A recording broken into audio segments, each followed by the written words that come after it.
인간 역사에서 어느 시대고 어려움이 없던 시대는 단 한 번도 없었지만 예레미야는 그야말로 시대의 격변기를 살았습니다. 한 사람의 인생이 그가 속한 공동체의 운명으로부터 자유로울 수 없듯이 예레미야도 이스라엘의 험난한 역사와 함께 고난의 내동댕이 쳐진 인생을 살았습니다.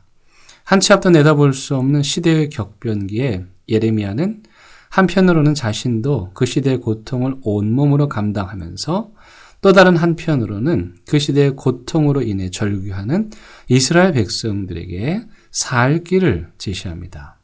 그런데 그가 이스라엘 백성들에게 제시한 해결책은 이스라엘 사람들 입장에서는 도저히 받아들일 수 없는 것이었습니다. 그는 왜곡되고 뒤틀린 이스라엘이 완전히 무너져야 다시 새로운 희망을 꿈꿀 수 있다고 선포하며 바벨론 사람들에게 순순히 투항하라고 말했습니다. 그 이유는 이스라엘의 고집과 죄성이 쇠심줄처럼 질겼기 때문입니다. 그래서 하나님께서는 이스라엘의 모든 것을 다 무너뜨리시고 폐허더미 위에 다시 새 순을 돋아나게 하시겠다는 것입니다. 당연히 이스라엘 백성들은 궤변처럼 들리는 예레미야의 말을 달가할 리가 없었습니다.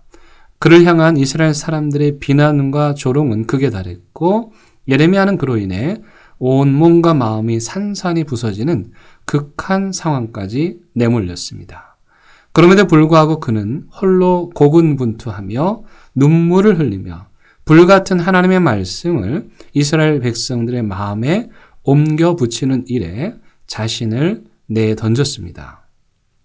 하지만 그도 이스라엘 사람이었기에 자기 민족이 이방인들의 군합발에 짓밟히는 현장을 목격하며 심장을 도려내는 고통을 느꼈습니다. 그 고통이 고스란히 담긴 책이 예레미야 애가서입니다. 예레미야 애가는 고통에 대한 성경의 압축 파일이자 고통에 대한 생생한 증언이기도 합니다. 예레미야는 상실과 고통을 표현하는 어휘를 이스라엘 백성들에게 제공함으로써 살로 애이는 듯한 고통을 신적 언어로 담아내게 도와줍니다. 예레미야 애가는 고통에 대한 설명이나 고통을 제거해주는 프로그램을 제시하지는 않지만 고통 속에 친히 우리를 찾아오시는 하나님, 눈물로 얼룩진 인간의 삶의 현장에 함께 하시는 하나님을 만나게 해줍니다. 한 사람이 그가 살아간 삶과 그 삶을 글로 쓴 책의 내용이 일치하기란 쉽지가 않습니다. 그런데 예레미야는 그의 삶과 그가 쓴 책 사이에 불일치가 전혀 없습니다. 그런데 사실 대부분의 사람들은 할 수만 있다면 예레미야 같은 인생은 살고 싶지가 않을 것입니다.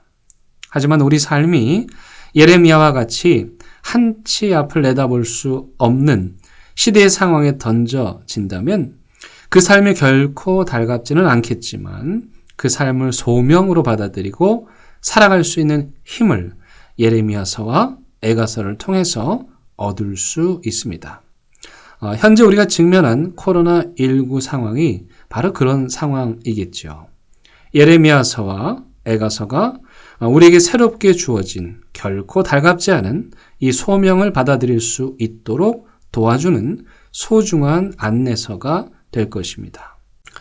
왜냐하면 고통과 아픔을 하나님께 표현할 수 있는 애통의 언어가 있다는 것을 아는 것만으로도 우리에게 큰 위로가 되기 때문입니다.